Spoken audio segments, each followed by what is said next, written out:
வணக்கம் நேயர்களே, உங்களுடன் ஸ்டாலின் திட்டம் தமிழகம் முழுவதும் 10,000 முகாம்கள் ஏற்படுத்தி கை கால் இல்லாதவங்களுக்கு மற்றும் அவங்க வச்ச கோரிக்கைகள் நிலப்பட்டா, பேர் மாற்றம் இது போன்ற அனைத்தையும் தமிழகம் முழுவதும் முகாம்கள் ஏற்படுத்தி அதன் மூலியமாக அதிகாரிகளும் மற்றும் அமைச்சர்களும் இணைந்து மக்களுக்கு வழங்கி கொண்டிருக்கிறார்கள். அதுதான் வல்லூர் கோட்டத்தில் நடைபெற்ற நிகழ்ச்சி. இது அந்த சீட்டில் ஒட்டியிருக்காங்க பார்த்தீங்களா, அது யாருக்கிட்ட இருக்கோ அவங்க உள்ளே வரலாம். இது சம்மந்தமாக முழுசாக வீடியோவில் பார்ப்போம். வாங்க வீடியோக்குள்ளே.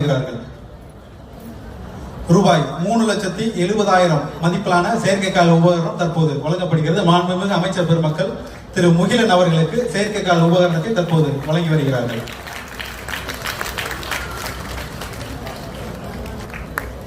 சர்க்கரை நாற்காலி உதவியுடன் வந்த பயனாளி தற்போது செயற்கைக்கால் உபகரண உதவியுடன் சொந்தமாக சுயமாக பிறர் உதவியின்றி நடக்க முடிகிறது என்பதை இந்த திராவிட மாடல் அரசின் வெற்றி.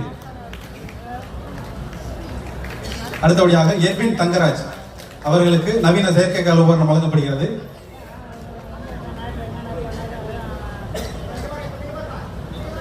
மேலும் இன்று விழுப்புரம் மாவட்டத்தில் அடிக்கல் நாட்டப்பட உள்ள புதிய திட்டப்பணிகள் விழுப்புரம் மாவட்டத்தை தொழில் வளர்ச்சிமிக்க மாவட்டமாகவும், இளைஞர்கள் என்பது சிலருக்கான சலுகை அல்ல, அது அனைவருக்கும் உரிமை என்ற உறுதியான கொள்கையுடன் செயல்படும் திராவிட மாடல் ஆட்சியில் விழுப்புரம் மாவட்டம் இன்று அடிப்படை வசதிகளிலிருந்து மேம்பட்ட கட்டமைப்புகள் வரை காகிதத்தில் அல்ல களத்தில் தெரியும் வளர்ச்சியை அனுபவித்து வருகிறது.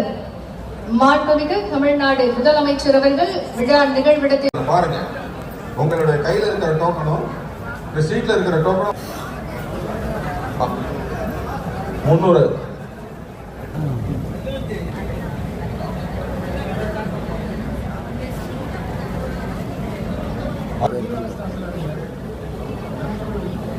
770. அந்த டோரையும் திறந்து விடுங்க சார். கொஞ்ச நேரம் கூட்டமே வரலையா? இல்லைல்ல